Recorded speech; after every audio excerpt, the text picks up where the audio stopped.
We'll do a couple before you touch. No fingers. No fingers. Ah. Oh, I wasn't ready. Congratulations.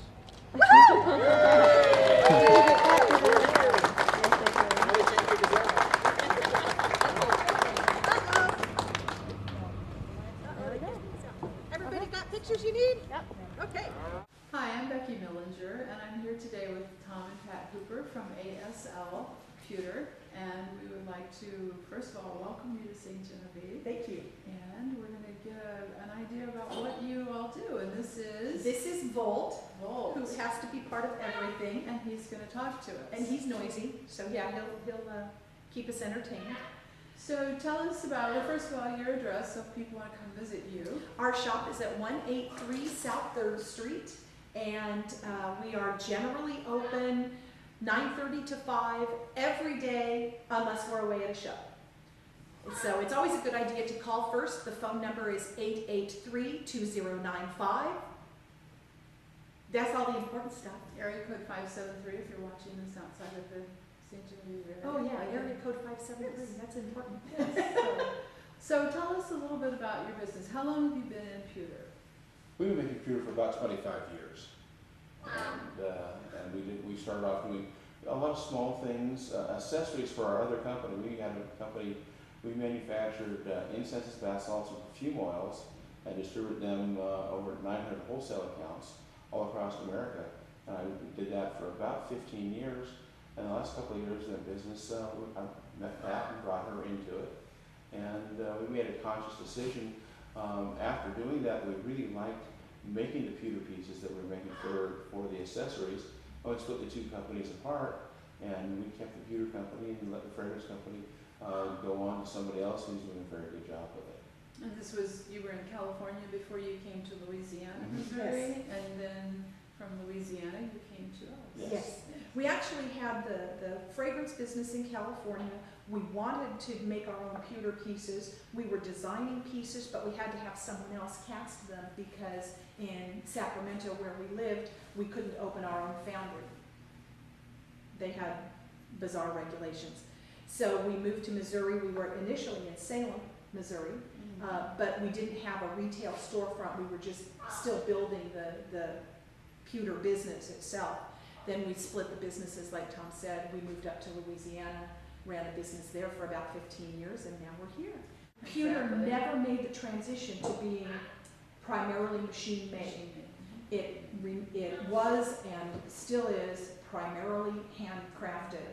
And when, in the Industrial Revolution, when it became the it thing to have something that was made by a machine, ooh, hands didn't touch this, pewter fell out of favor.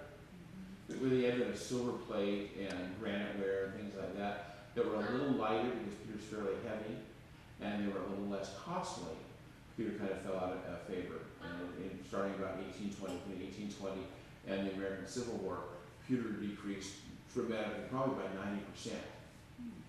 I wanted to go back to what you were talking about, the components of the pewter, and whenever you see the bottom of your piece or any silversmith or pewtersmith, you have a touch mark, and that says what? What Right, is well, a touch mark tells you two things: that it was made by somebody.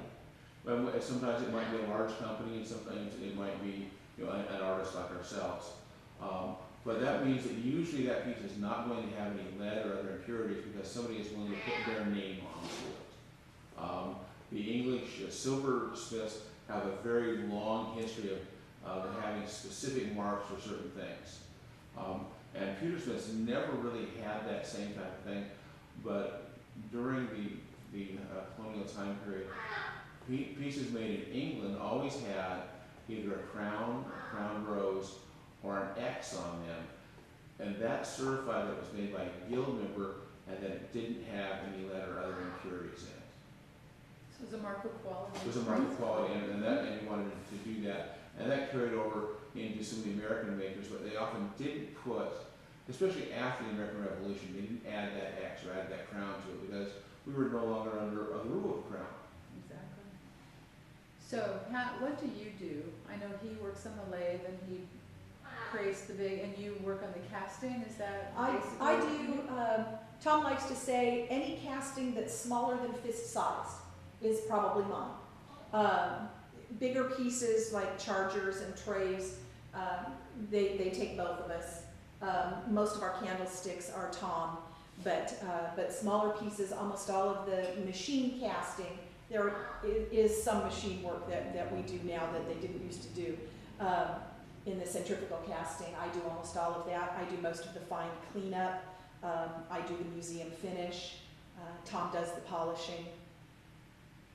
It's a pretty fair split. Tom does the bookkeeping, I do the customer service. The sales. What else would you like us to know about just the manufacturing part of it? Because then we're gonna go to each of your stations and you're gonna give us an example. Right, show us yeah, what you do. the thing is, everything is actually fairly simple. The only thing we've added that was not done in the historical time period is that we have electricity now. The lathe that I was working on for metal spinning was made before the advent of electricity in use in shops. And it was in Providence, Rhode Island, and it ran off of a line belt that came off of a water wheel.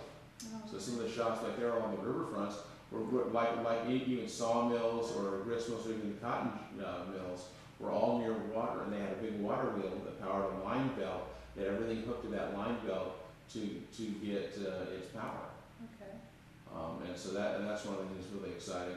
Also, of course, with having electricity for the melt pots, we can control the temperature to a precise temperature.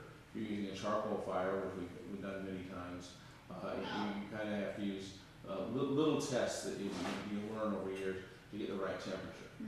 And then it's hard to keep it at that temperature for very long because of the fire, the Right. stages of the fire. Yeah, so oftentimes sometimes it's easier to get it just a little bit warm, and then you can dip it out with a ladle, and you hold it there until the surface looks as right, wiggle a little bit, and there's a certain surface color that it gets when it's at the proper temperature.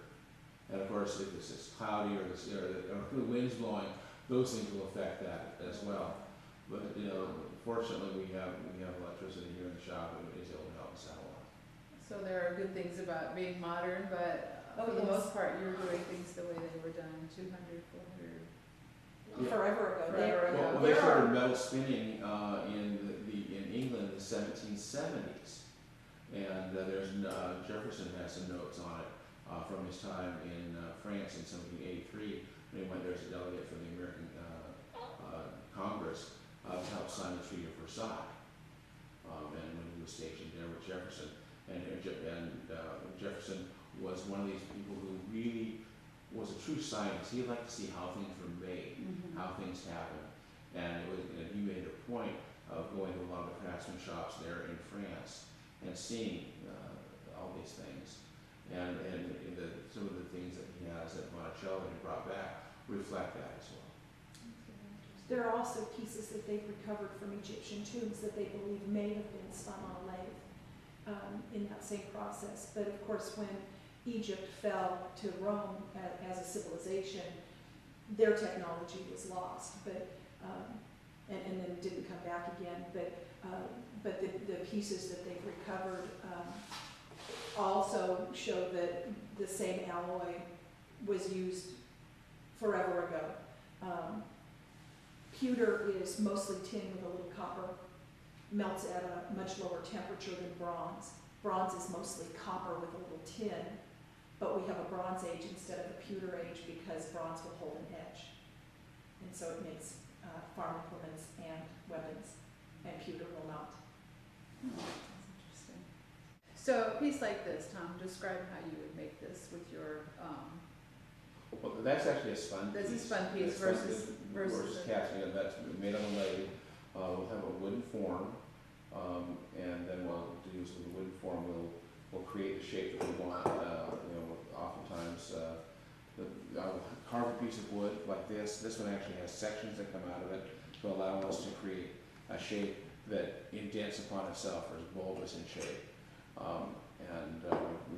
We've used wooden tools to manipulate a sheet of metal over that form, whether it's this or this shape. This also has a section form that comes apart because it actually has an apex of a curve that narrows down.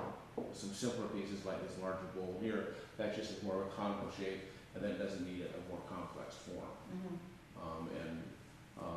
then we do castings like these, which is this is a napkin ring. We start with an original sculpture. Pat will sculpt something like this. This is a napkin she is around in nature, so she actually used a paper towel tube to sculpt this around with Fimo or Sculpey, which is plasticine clay, and it hardens when you heat it. So Pat would get the rough shape in, and she'll actually heat it with a heat gun or a hairdryer to solidify it, and then keep adding things, and then use a Dremel tool to remove things to get the final shape. And then we'll actually study this to make a mold, and it has one area that's flatter than the others, and has less decoration, and that's a place where we can actually pour a gate where the metal will pour into it, and then it can be cut off with a bandsaw and then re-sculpted to fit the tree. So if you actually look at these, each one of these is actually hand cut in after it's been cast. And this actually squashes in between two pieces of liquid rubber, and it forms, so it actually can cast, the metal flows in, you pull one off, then the other off, and it still maintains all the detail. Is this your own design? Mm-hmm.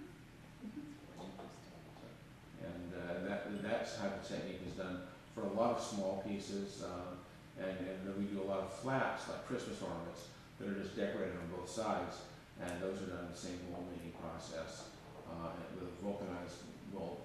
It's a technique that actually came about in the 1920s. A lot of the pieces like the napkin rings that are a little more decorative, or a little more dimensional, we do in hand pour silicone molds. And we make all of those molds in-house. It's just a matter of blending a putty or liquid silicone, and either forming it over it or pouring it over it, depending on which material you're using. We've used both on different things. And we make all the rubber molds in-house that make pieces like the leaves that are on this bowl and the ornaments. And those molds we make in-house as well. And then we have over 200 molds that are bronze, brass, or gunmetal that predate 1840. And we use those regularly. We have the largest collection, the largest functional collection anywhere, don't we? So other than, actually. Might be the one place in England that beats us, that's been in the same family since the 1400s. They might beat us. Although they're talking about closing that. I want to get over there and pick their molds before they do that. But we have 2 spoon molds that are from about 1650, and then the majority of the molds for candlesticks, plates, a mug, salt cellars, inkwell, those are all from about 1760 to 1820, most of them, and then a few that are a little later. And we probably have 50 or 60 molds that we call vintage molds that are from between 1870 and 1930. And a chunk of those, 8 or 10, are actually molds that were made to commemorate the centennial in 1876. And those are kind of fun. We have a bust of Jefferson. We have 2 flat plaques, one for Lincoln and one for Washington. Then a larger A large Washington plaque, a donkey and an elephant, and then also one that's the Spirit of '76, which is the Minutemen. The Minutemen with the fife and drum and flag. That's a very nice mold, very contrast. And the Liberty Bell. There we go. And the little pyramid of cannonballs. So, and we're always looking to, we collect molds, and then we find them in the strangest places. Sometimes we get a phone call. Some of them are actually come from museums, because museums sometimes aren't able to maintain their collections, and sometimes they'll be assessing things. And we've been around long enough that we'll occasionally get a contact from a museum that has some things like that they need to find a home for. You just said next week you're going to a trade show where museums can come and buy Right. your Right. for their gift shop. Gift So shop, you have and sometimes they'll have us do custom work for them, that an item that's really specific to that area or to that museum. But we have about 30 museum shops that we sell to for their gift stores, and which is very nice. We're able to make things for them, and it's nice because they understand the history and they're able to present it along, with the rest of their collections. So I can imagine that people hang on to their molds for centuries, families. And Yeah, so molds were precious, and we have some examples of pieces that we do where there are different pieces made from the same mold, because once you had it, you would use it for everything you could think of that mold could be. And then also we have a piece that we do that's a reproduction of a beaker by Samuel Danforth, and we have documentation in our research books that the Danforth family used that same mold for 100 years.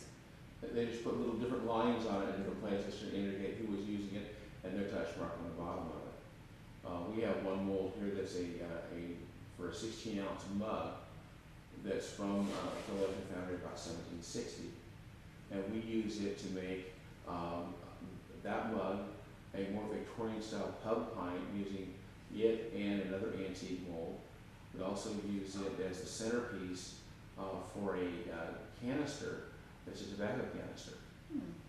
And many of these, those pieces, especially the canister, was used in the John Adams miniseries. They featured it a lot of times. Anytime in that miniseries you see the little canister that Adams keeps his little cigars in. That's the little tobacco holder. So did you have to do research for that to know, or did you already have Well, a fairly good we idea? pretty much had all of those things, and when they actually contacted us, finally directly, they bought several samples through other parties, and they contacted us directly, and we had a nice conversation with them. And one of the things they wanted to make sure they had pieces that were the right time period and old, but they also didn't realize that we, instead of being an antique, it should look new. It's in a household. If they're doing a household in 1770, the mold is from 1770, it should be new and functional. So we worked with them and made sure they had the right finishing on the pieces, which is kind of nice because they were able to list us as a resource in the credits of the movie, because we were able to help consult with them, make sure they got the right pieces. Pat had an interesting conversation with one of the set designers, because they wanted a spoon, but the spoon wasn't until about 1870, 1880. But they wanted it because they liked the way it looked, and then we had to I told them they couldn't have it. I wasn't going to send it to them. They were getting salt cellars for table settings, and then they said, "Well, we like this fancy one." I said, "No, it's too late." And they said, "Okay, what one can we have?" They said, "You can have this plain one with this plain spoon." Okay. Well, if you want to make an authentic film, you Right, need to be authentic. right, and Yes. the nice thing is that they were very willing to listen, because there was also an education for them. And the nice thing is we've seen our pewter in many other historic movies and television programs and things. Yet since then, because over 500 pieces went to a props department, and that was being used in lots of different ways. That's pretty amazing, isn't it? That's Cool. pretty neat. We'll sometimes have to look at a period piece and go, "Oh, wait a minute, there's one of our pieces." So what did they do with it after that? Well, Well, they bought it, so it's in the prop So department. it's in the prop Yeah. department, and it could be And- used again. Yeah, and I mean, the Adams miniseries was Tom Hanks's production company, which is Playtone, but the prop department was Braintree Productions, and Braintree was John and Abigail's home. So we know that prop department was specifically set up for that production. So those are somewhere in the production company of some studio in a warehouse someplace. They'll trot them out when they need them. And hopefully use them in the right era and use your advice about what time frame and everything. Well, actually, the nice thing is most of the props departments for these period pieces are really good about their props. Sometimes the clothing is more of an issue because fabrics and weaves and things that the set designer might want to use may not be appropriately available in that time period. That, and I hate to see historical documents or documentation where there will be a dress with a zipper in the back. Yeah, and it's one of the, you look at it and go, "No, that's wrong." No, they would not have a zipper in the. Yeah, but most of them are most of them are making great efforts to try to be better in some ways. Well, there will always be critics who say, oh, that would have been great if you Yeah. had done this. Well, and people say, oh, that's so great, I'd love to live back there, but it's like, no hot water, No. no running water, you had to drink beer because, well, the water was, Suspect. downstream from something that was Yes, not gonna be fun. exactly, which is why people die from cholera and stuff. Oh, yeah. Well, we're gonna stop the film and go over and get you set up for your lathe so Okay. you can give us a little show That's and right. then Okay. we'll do, While you're getting set up, I'm gonna go pull my spoons out of. It has no handle or a stem. okay, A goblet has a stem. A chalice is a big goblet. okay. A shot glass is a beaker, but a big vessel, a shot glass is a small beaker, but we have some big ones that hold up to a quart. Uh-huh. A mug has a handle but no lid. Okay. What about a mint julep cup? That is a beaker. Okay, because I hear those terms are interchanged, and all of those pieces, they're called different things, but they look the same to me. Right. Of course, silver is silver is kind of uppity. So every little, there's two types of silver. Well, actually, how many types of silver spoons are there? Dozens and dozens and dozens. Whereas pewter, you've got a soup spoon, a serving spoon, a teaspoon, and a salt spoon. That's it. Okay.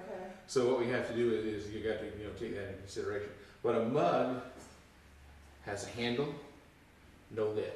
If it has a lid, it becomes a tankard. Tankard. Okay. But you turn it upside down, and you can do that. That might be a beaker, a little bit big on the Beaker. hand. So a beaker then doesn't have a handle either. Doesn't have a handle. Okay. But like a shot glass is a very small beaker. Okay. So a beaker and a mint julep cup could be the same. A mint julep cup is a beaker, but a very specific type of beaker. Okay. And would it be made regionally? Well, yes, because there's a Kentucky mint julep cup, which is of course different than a Tennessee julep cup, which they're the same. Put them side by side, and then 10 people will ask them which one is which, and they'll have 10 different answers. Okay. And then if it was made like in Detroit or Vincennes, it doesn't matter. It's still that, but there are specific regional things. It's just like you're getting pecan pie. You go to every state's got they're a little different. So that's what you got to do. It's very much that. But in general, almost every mint julep cup. Some of them have flat bottoms, and some of them have a little tiny foot on the bottom of them. So it might be a footed beaker. Pitchers or cream pitchers. All those have their own little designations. But we're going to grab a piece of metal. We're going to make a piece here. We're going to make a half pint pot belly or waisted shape. You can see your shape on that. So let me go over here. We're going to grab a 6.5 inch disc of metal because that's the size this calls for. And here's the 6.5 inch disc. And we're going to go ahead and start by finding center on this disc. And then doing the touch mark. If you'll excuse me, Volt. I need to find my marker. I had a felt tip marker around. If not, we'll improvise.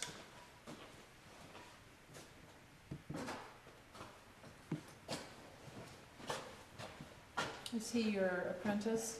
Well, today he is. But he doesn't really do Okay. it. Now this you might actually want to, and this is kind of fun, because what we have to do is we have to find center on the piece. So by taking and marking this,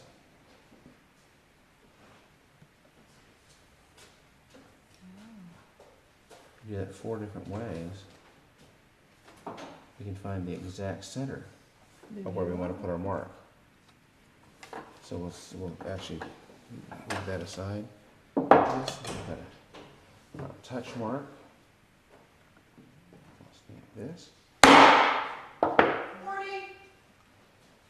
We're going to put our new little fleur-de-lis stamp for St. Genevieve, and our eagle mark for that is made in America, and there is the touch mark on there.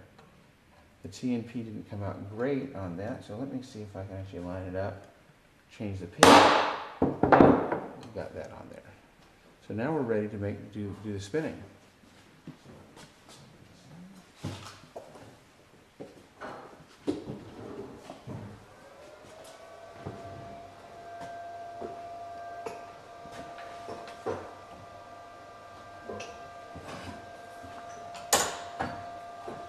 We're going to lock this disc of pewter into the lathe.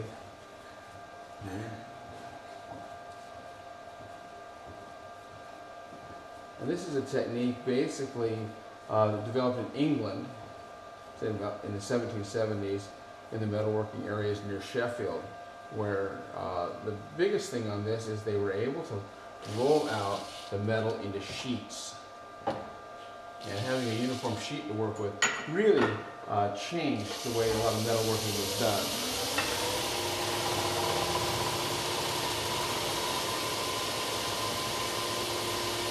So we've got it centered. We're now going to lubricate it with some soap.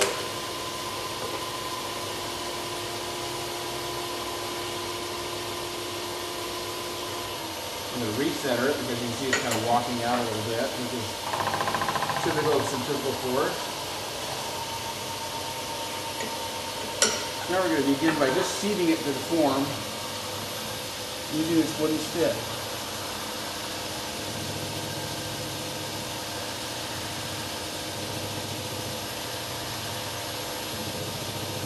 Does that get hot as you... We don't want it to get hot. We actually want it to, we want to reduce the friction, which is why we put the soap on it. Oh, okay. But if you look at the outside of this, see how it's got a little wobble to it? Uh-huh. That's the same wobble you would get if you're doing this out of fabric or paper and putting it over a jar lid. You get wrinkles in it. So the next step is now we're seating that wobble. We don't want that, to get set in. So I should bring a second stick in, and we'll pinch this and take that little wobble out of it.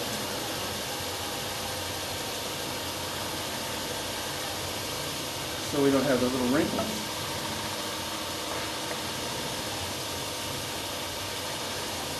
I mean, that's going to be real important as we move this up further up the form.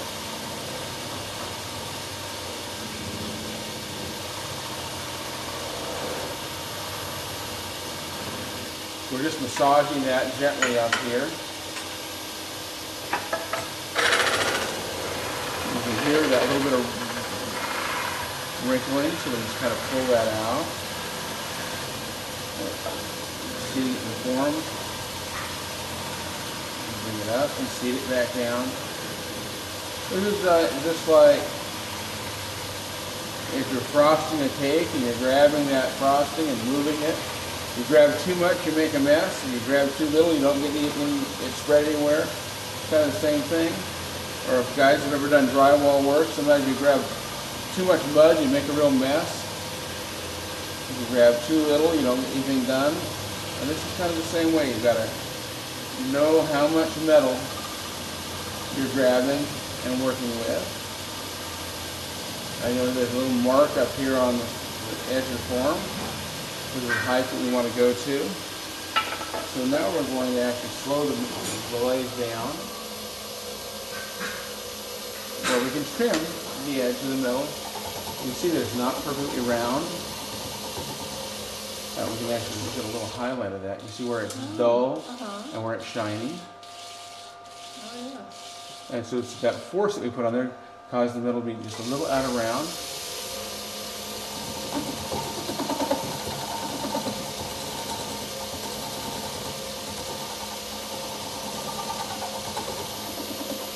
Just about there. We'll check it one more time.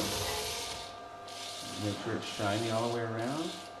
Got one little spot right there that doesn't look like it's quite all the way. So we'll take just a teensy bit more.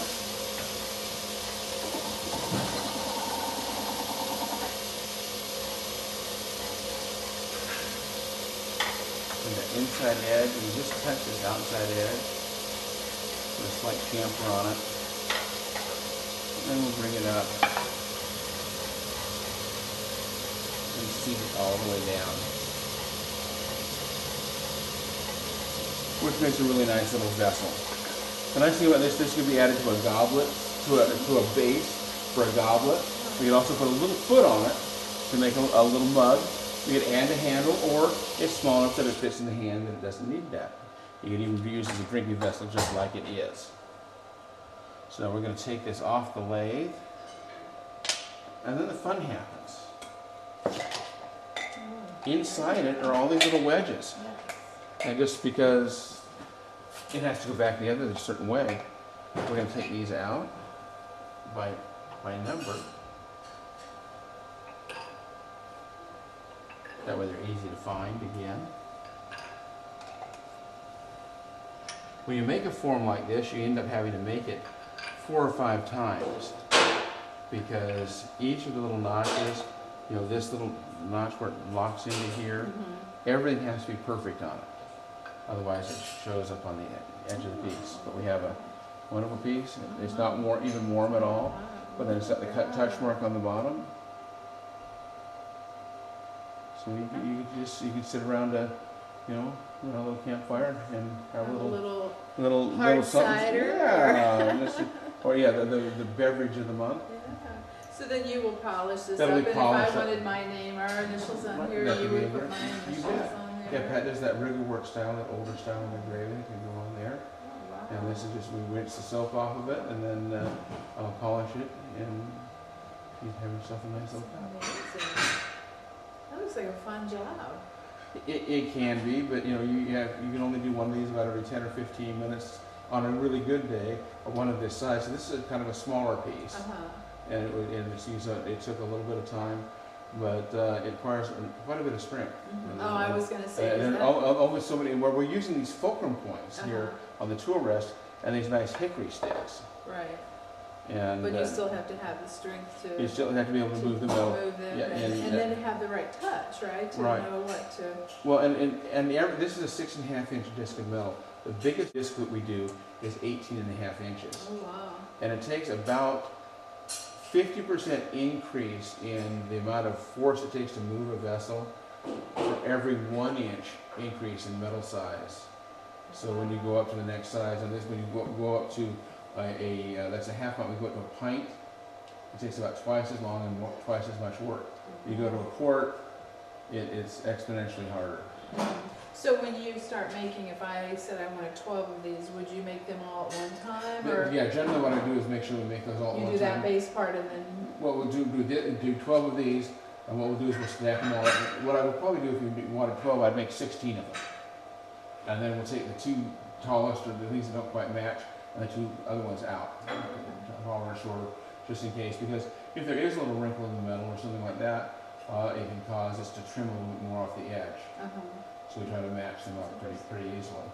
Wow, that's really cool. Great. So I'm going to be casting. This is kind of my domain. And the first thing I want to show you is one of our antique molds. This is a spoon mold from about 1650. This is one of our 2 oldest molds. Both of them are spoons.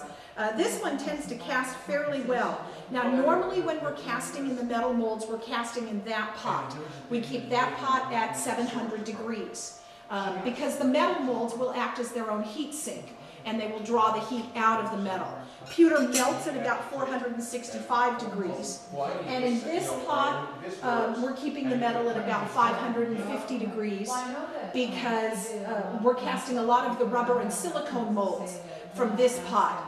And they will take up to 800 degrees, but they degrade faster at higher temperatures. So I'm casting with the cooler pot today, which means that my spoons are not necessarily as effective as they might be being the metal molds. But the technology hasn't changed in forever. You have a mold with a hole in the top. You pour metal down the hole, you let gravity do its thing. What you try to do, you try to... And then you can watch the top where it goes from looking like mercury to looking like a brushed silver right there.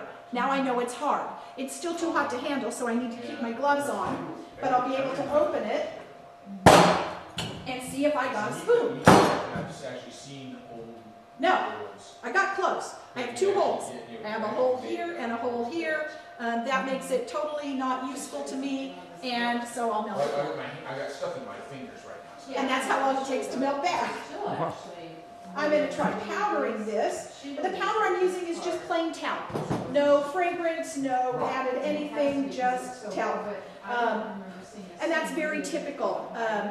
Historically, pewtersmiths would have used talc, or maybe even a little gypsum, or lamp black. We have a can of spray graphite to do what lamp black would do. But lamp black was really just, you take a rope, you char it, the ash that's left when you char it is lamp black, and that works as a lubricant for the molds. I'm just going to use a little powder on this one and see if I can get the darn thing to pour. I may not be able to because I'm using the cooler pot, but, and again, we'll watch it harden, because to me that's the fun part. Right. And the mold is a little hotter, so it's taking a little longer for it to harden. But I got it down, and I have a hole. It varies, you can tell. So I have several spoons over here with holes in them. This one doesn't have a hole in the bowl, but it's got a bite out of the side. That's no good. This one's got holes. That's no good. This one's got a hole. That's no good. This is not a science. This is an art. And there is no science to it. It has to do with how much moisture there is in the air, whether or not I burned my toast this morning, if I'm holding my face right. I'm going to try it one more time. Then I'll talk about some of our other molds. That one filled pretty good. Sometimes you have to tip the mold one way or another for the metal to flow in a certain way. How much moisture there is in the air, if there's wind, if there's static electricity, all of those things can affect the molds and the metal. So you might remember exactly what you did last time. I have a spoon! I'm so proud of myself. And this one is just perfect. So what we'll do now is I'll take it back to the back room, and as I mentioned earlier, we have done all of this with historic tools, rasps, hasps, nippers, that kind of thing. I've done it to say I can do it. It's a pain in the butt. What I will do is take this spoon back to my cleanup room. I will use a saw, a band saw actually, to take off the sprue where the metal goes in, and then I'll use a series of sanding belts and wheels to take off everything that isn't a spoon. I like to tell people if it is a spoon, I want it to stay. If it's not a spoon, it's got to go. Then it'll go overnight in a vibratory tumbler with a cut-down matrix to remove any slight rough edges and give it a satin finish all over. And then we'll decide from there if it's going to be polished. It'll go into a different vibratory tumbler with porcelain beads and a special soap for polishing.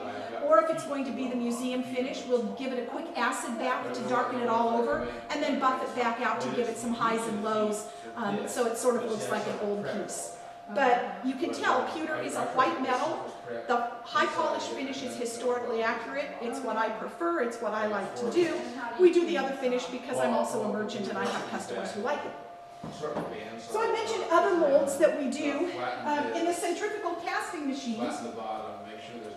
We have these rubber molds, and we make these here in-house. This is a mold for handles for mugs or tankards. This would fit a pint. And these, like I said, we make all of these molds in-house. This process is one of the few more modern things that we do. So a mold like this will go into a centrifugal casting machine. I'll put a pressure plate on top of it. When I close the machine, it'll spin at whatever RPMs I've set it at, and under whatever pressure I've set it at. I'll pour metal right down the middle, which will shoot out into the pieces under pressure, which keeps it from shooting out entirely into the machine. And that'll spin for about 60 seconds. I'll take it out and I'll have my pieces. We make all of these molds right here. We have in that room back there several hundred of them. And we also make silicone molds. Those are molds like this one, which is for a candlestick body. And I mentioned that a lot of our napkin ring molds are done in the silicone molds also. This we started with a piece, built some, in a tube, this was probably a Pringles can or something like that, laid down some of the putty, put the piece in, put the keeper in, because this is a candlestick body, let that cure, mixed up some more putty, put that over it. That left us with a mold. All we needed to do was cut in a gate to let metal in and vents to let air out. The air's got to go someplace. And those we just keep together with rubber bands and pour the metal right down the middle. Now this, if I was going to pour it right now, would probably take 20 minutes before I could pull it, because the silicone is an insulator rather than a heat sink. And it's going to take that time for it to cool and harden to a point where I can handle it. And you'd still view the top of it to decide when it turns? Or? You can still see the top turn, it just takes longer. So this is part of our collection of antique molds, and we do everything from 15-inch chargers to inkwells, lids for inkwells, mugs, tankard bodies, candlesticks, smaller plates. We've been collecting these for years, and as we mentioned earlier, we have over 200 that predate 1840. And one of my favorites is, oh, come here you.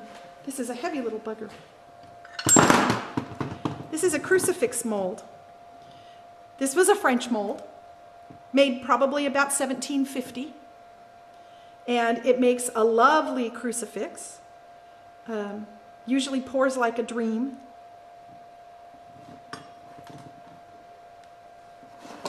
In fact, I can put my gloves on and pour this, because usually it will cooperate with me. But I do have to have my gloves on, because that mold will get hot. But I can just hold it. I don't even need clamps or anything. Usually this will even pour with the colder metal, even though the mold itself is pretty cold right now. And it'll do its little harden thing. A little bit larger sprue on this one. But it does the same thing. Bink! Now it's hard.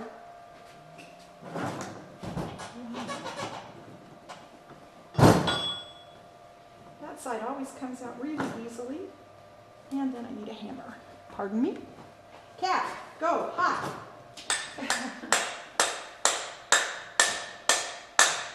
Come on. There we go. And I have a crucifix. And this one is decorated on the back as well. So on the front, we have, of course, Christ on the cross. These are meant to be lilies at his hands. The angel with the Henri up above. I have angels catching his blood in the chalice, which is the first time I've ever seen this in iconography. We have Our Lady of Sorrows on the back and the little tiny roses of Sharon and the back of the angel. So same process as with the spoon. I'll take it back, I'll cut the sprue off, I'll remove anything that isn't a crucifix. Now this one will get dipped in the acid first before it goes in the cut down matrix. It'll make it black all over. The cut down matrix will remove the outer layer of black but leave the detail showing. And then it'll come out of that and go in the polishing beads. And I can show you one of those finished. So this is the piece when it's finished. And you see with the antiquing, the detail shows up really nicely.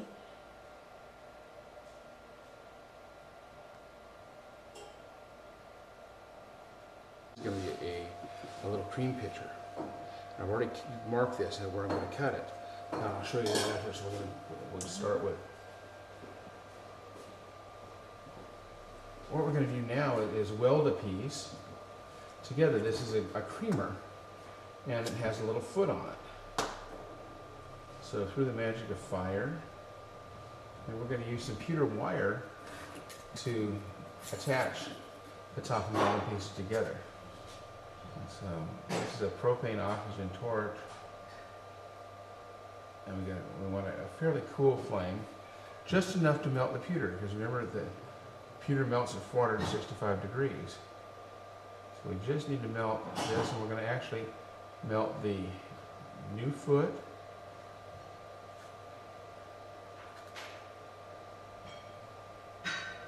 onto the base and get them to melt together and form this little puddle and bring that all the way around.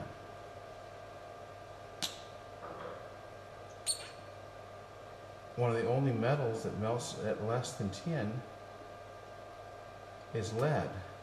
And so if you have a solder joint on one of these pieces that doesn't look a little ugly like this, that means it might have some lead in it, because lead will flow at these lower temperatures, whereas tin will not.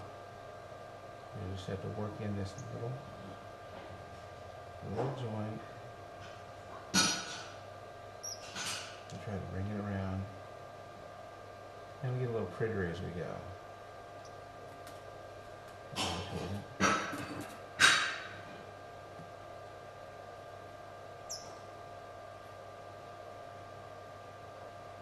The flame was a little cool to start with.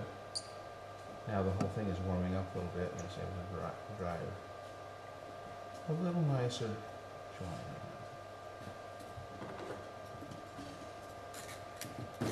We'll go back and remelt a little bit of this so it's a little prettier.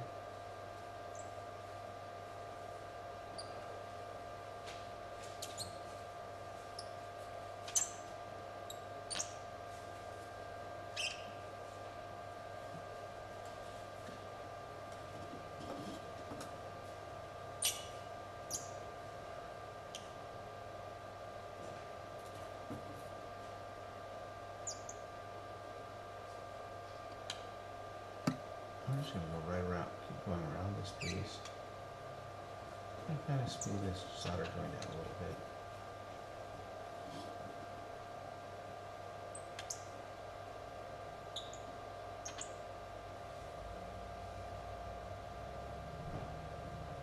Change the temperature of the flame a little bit. It will work a little easier for us.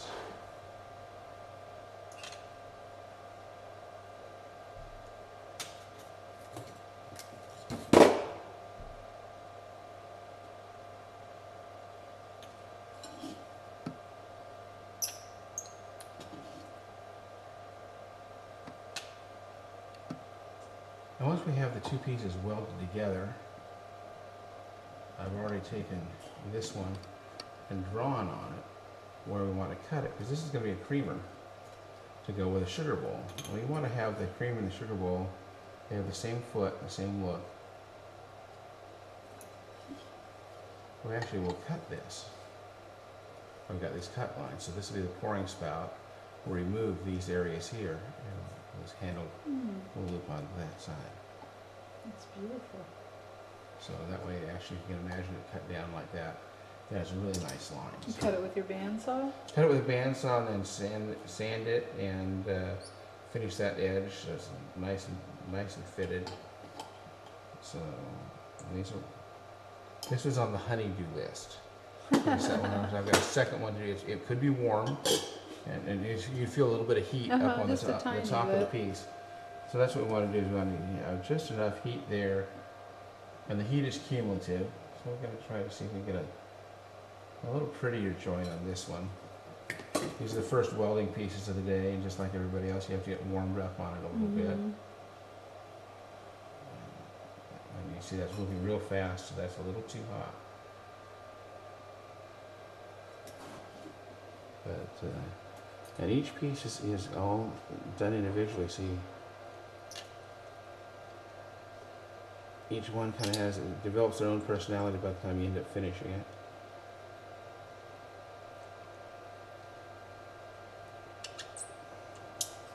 So I read your indenture For the apprentice document.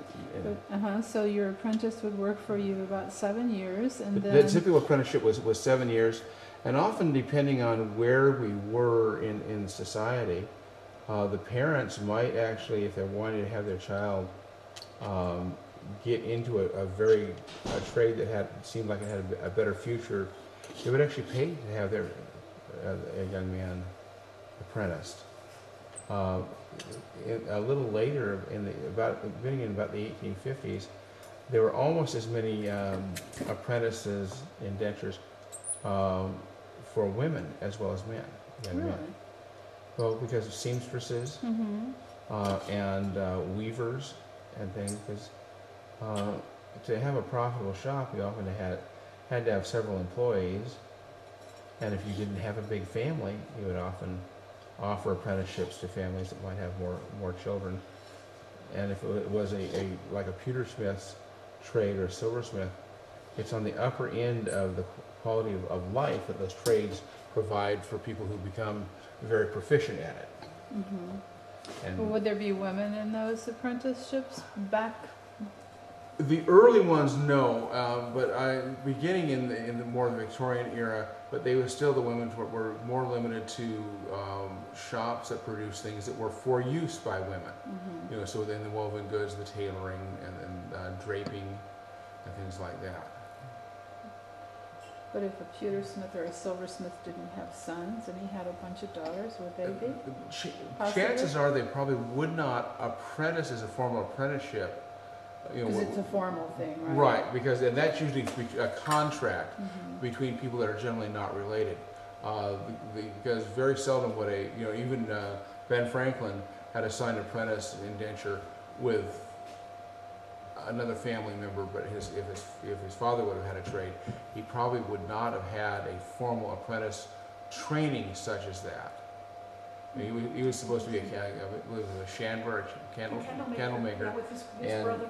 and along with his brother, and he didn't like that, and he didn't really like his brother much, but it was a way for him to get out of the house. But apprenticeships, even today, an apprenticeship in something like this, if I was to take an apprentice on in a formal work type environment, I would expect that it would take somebody 3 to 4 years to be able to be proficient at a majority of the things we do in the shop. Fortunately, Pat and I each have our own specialties that we really like to do and that we're very good at, but to have somebody be able to basically come in and do an apprentice and work with us and work side by side with us, it would probably take at least 3 to 4 years before they were ready to go off and do their own shop and be able to do all of the skill tasks that are needed. I have two of the pieces that I cast, the crucifix and the spoon that finally turned out. The crucifix I've already cut the sprue off of, so we'll set that down for now. The process for finishing the spoon to get to a point where we're either going to polish it or museum finish it, I have to cut the sprue off. I have to remove everything that's not a spoon. I'll use the bandsaw to cut the sprue. I'll use the wheel here to remove most of the material. If I can't get into a corner or something with the wheel, I'll go to a belt sander or a belt sander. And so I'm going to make some noise. Just thought I'd let you know. Warning, warning.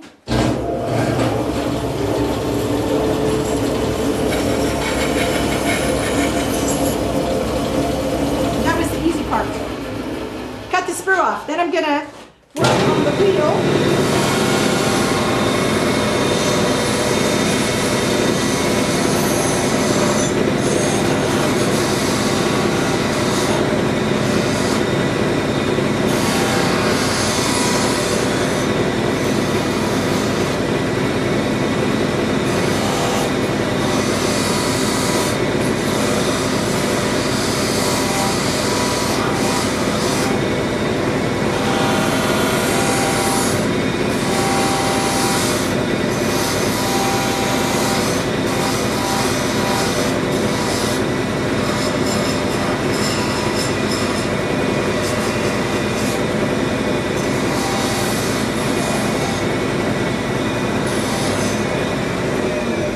Did pretty good on that, so I don't need to take it to the bandsaw.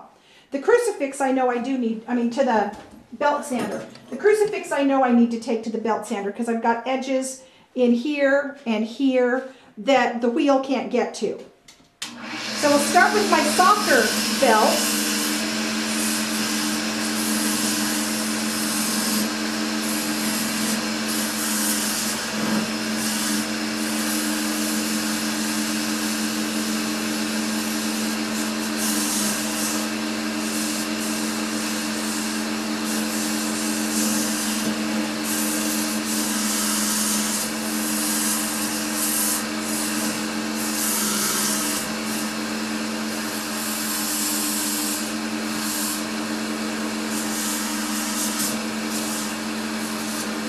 still have a couple things that the softer belt wouldn't get, so I'm going to work on that.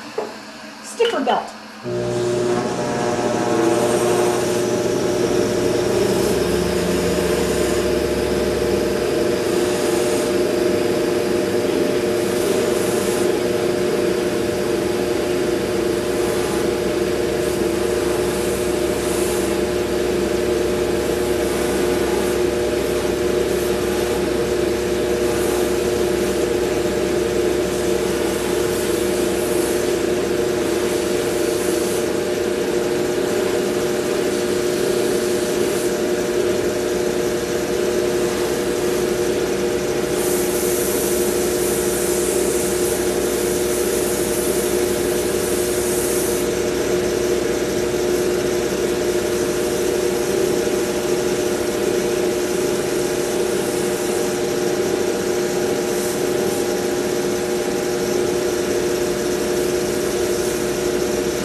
Now it's ready for the final finishing, which will be dipping it in acid, as I mentioned, to darken it all over, and then it'll go in a vibratory tumbler to remove the outer layer but leave just the darkening in the design, so the design shows up, and then it'll go in another vibratory tumbler with polishing beads for the final polish.